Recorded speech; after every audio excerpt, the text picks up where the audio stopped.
Hello friends, कैसे हैं आप सब लोग। आशा करता हूं कि आप सब लोग बहुत अच्छे होंगे, मस्त होंगे, स्वस्थ होंगे। दोस्तों, एसएससी ने दिव्यांग कैंडिडेट के लिए, वो चाहे किसी भी कैटेगरी के हो, वीआई हो, एचआई हो, ओएच हो या अदर कैटेगरी वाले हो, सभी के लिए एक बहुत इम्पोर्टेंट नोटिस यहाँ पर जारी किया है। बहुत ही इम्पोर्टेंट। इसको आप किसी भी कैटेगरी के दिव्यांग हो, आपको इसको देखना बहुत ज़रूरी है। और यहाँ पर जनरल इंस्ट्रक्शन भी एसएससी की तरफ से दिए गए हैं, उसमें भी दिव्यांगजनों के लिए, वो किसी भी कैटेगरी के दिव्यांगजन हो, उसमें सबके लिए इंस्ट्रक्शन दिया गया है। तो इन इंस्ट्रक्शन को बारीकी से देखना ज़रूरी है। अगर आप किसी भी कैटेगरी के दिव्यांग हैं और आप ये गलती करते हैं कि इन इंस्ट्रक्शन को अच्छे से नहीं समझते हैं और सेंटर पर ऐसे ही एग्ज़ाम देने चले जाते हैं, तो ये समझ लिए हो सकता है एसएससी आपको एग्ज़ाम ही देने न दे और आपका एग्ज़ाम छूट जाए। आप कुछ क्लेम भी नहीं कर पाएंगे क्योंकि इन्होंने इम्पोर्टेंट नोटिस निकाल दिया है। इस वजह से इन नोटिस को बहुत अच्छे से समझ लो और जितनी भी बातें मैं इसमें बताऊंगा इसको ध्यान से समझ लो, वो किसी भी कैटेगरी के लिए हो। कुछ लोग इस नोटिस को पढ़ने के बाद में सोचा होगा कि ये तो उन लोगों के लिए है जिनको स्क्राइबर की ज़रूरत है या जिनको एक्स्ट्रा टाइम लेना है। ऐसा बिल्कुल नहीं है, सभी के लिए है। इसलिए सारे दिव्यांग इस वीडियो को बहुत अच्छे से देखना और ज़्यादा से ज़्यादा अपने दिव्यांग साथियों की हेल्प करना, उनके पास में इस वीडियो को इसलिए भेजना ताकि उनको इन्फॉर्मेशन हो जाए। अगर वो ऐसे ही एग्ज़ाम सेंटर पर चले गए तो समझ लीजिए बहुत सारे बेचारे दिव्यांग भाई बहनों का, यहाँ पर हज़ारों दिव्यांग भाई बहनों का लॉस होने वाला है, उनका एग्ज़ाम छूट जाएगा। इसलिए ज़्यादा से ज़्यादा शेयर करना और चैनल को सब्सक्राइब ज़रूर करना। मैं इस नोटिस को बहुत अच्छे से आपको क्लियर सब कुछ कर दूँगा, इसलिए वीडियो ध्यान से देख लेना। देखो दोस्तों, जब एसएससी की तरफ से ये फॉर्म आना शुरू हुए थे, फेज़ 13 का हो या सीजीएल हो, सीएचएसएल हो या एमटीएस हो, तो इस बार सभी में फॉर्म भरते समय एक तो यूडीआईडी नंबर देना था आपको, मतलब डिसेबिलिटी सर्टिफिकेट नंबर देना था, ठीक है, ओटीआर करते समय। और उसके बाद जब आप अपना पूरा कंप्लीट फॉर्म कर रहे थे तो उसमें आपको अपना डिसेबिलिटी सर्टिफिकेट भी अपलोड करना था। कुछ लोगों को, सबको नहीं, जैसे विजुअली इम्पायर्ड है या बोध आर्म है या सीपी है, उनको अपना सर्टिफिकेट अपलोड करना था, डिसेबिलिटी सर्टिफिकेट। और इसके अलावा जिन लोगों को एक्स्ट्रा टाइम चाहिए था, उनको लिखने में दिक्कत है, तो उनको भी अपना डिसेबिलिटी सर्टिफिकेट अपलोड करना था। और इसके अलावा एग्ज़ाम टाइम पे ये एनेक्सर भी बनवाना है, एनेक्सर 1 और एनेक्सर 1A, ठीक है। इसके बारे में मैंने बहुत अच्छे से बताया था। अब कुछ साथियों ने क्या किया है, फॉर्म फिल करते समय डिसेबिलिटी सर्टिफिकेट जो है वो अपलोड ही नहीं किया है। उन्होंने पता नहीं अपलोड करते समय क्या क्या अपलोड कर दिया, उन लोगों ने सही से डिसेबिलिटी सर्टिफिकेट अपलोड ही नहीं किया। अब ऐसे लोग जिन्होंने अपना डिसेबिलिटी सर्टिफिकेट अपलोड नहीं किया है, ठीक है, उनको भी, और जिनसे डिसेबिलिटी सर्टिफिकेट नहीं मांगा गया उनको भी एग्ज़ाम टाइम पर अगर किसी भी प्रकार की कोई नीड है, स्क्राइबर चाहिए या एक्स्ट्रा टाइम चाहिए या इसके अलावा एक्स्ट्रा टाइम या स्क्राइबर नहीं भी चाहिए, तब भी आपको एग्ज़ाम के समय ओरिजिनल अपना डिसेबिलिटी सर्टिफिकेट ले जाना ही होगा।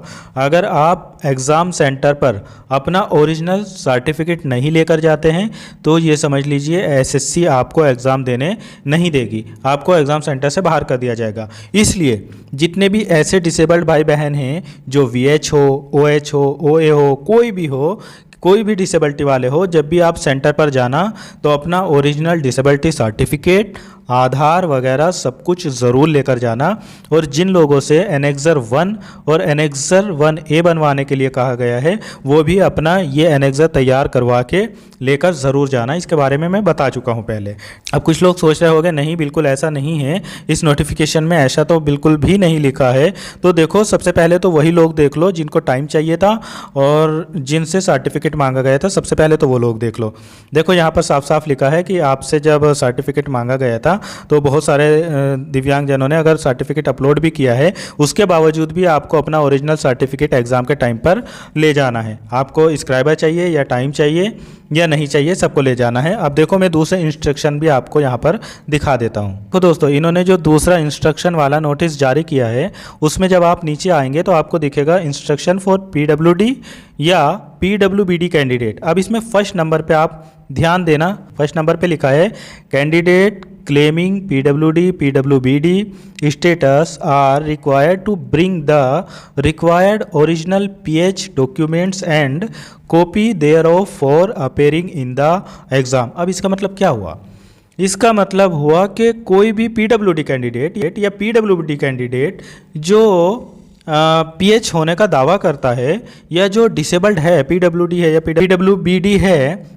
उनको यहाँ पर अपना ओरिजिनल पीएच डॉक्यूमेंट्स मतलब अपना सीएमओ सर्टिफिकेट और उसकी फ़ोटोकॉपी एग्ज़ाम टाइम पर ले जानी है। अगर आप नहीं ले जाएंगे तो आपको एग्ज़ाम में बैठने नहीं दिया जाएगा। इसका मतलब आप अगर सर्टिफिकेट नहीं ले जाएंगे तो आपको ना तो एक्स्ट्रा टाइम दिया जाएगा, ना स्क्राइबर दिया जाएगा, ना इसके अलावा आपको एग्ज़ाम में बैठने दिया जाएगा। तो बहुत ज़रूरी है। बाकी जो कंपनसेटरी टाइम आपको मिलता है वो 20 मिनट मिलेगी, और जो पीडब्ल्यूडी या पीडब्ल्यूबीडी कैंडिडेट स्क्राइबर के लिए एलिजिबल है उनको स्क्राइबर ले जाने दिया जाएगा।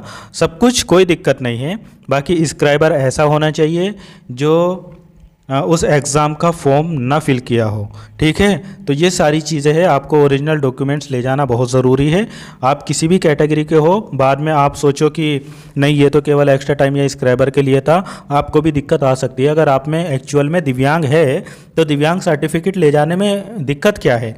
आप बिल्कुल सेंटर पे अगर आप दिव्यांग हैं तो अपना सर्टिफिकेट ज़रूर ले जाना, वो आपकी दिव्यांगता का प्रमाण है। मुझे इस इम्पोर्टेंट नोटिस की एक बात बहुत अच्छी लगी कि इससे थोड़ा क्लैरिफाई होगा, और जो ऐसे डिसेबल्ड है, जो फर्जी के डिसेबल्ड है और फर्जी का डॉक्यूमेंट्स बनवाए हुए हैं, उनको यहाँ पर हो सकता है एसएससी की तरफ से बाहर कर दिया जाए। तो इसलिए अगर आप एक्चुअल में डिसेबल्ड है तो एग्ज़ाम पर अपना ओरिजिनल सर्टिफिकेट ज़रूर ले जाना, ज़रूर ही ले जाना, बहुत ज़रूरी है। और देखो बहुत सारे डिसेबल्ड ने ये गलती की है कि अपलोड नहीं किया है, तो अपलोड करना चाहिए था। वो उन्हीं लोगों ने या तो अपलोड नहीं किया होगा जिनको जानकारी नहीं है, या उन लोगों ने अपलोड नहीं किया होगा जिनके पास में ओरिजिनल या सही से सर्टिफिकेट नहीं है, केवल नाम के डिसेबल्ड है। अगर आप एक्चुअल में डिसेबल्ड है तो आपको कोई दिक्कत नहीं है।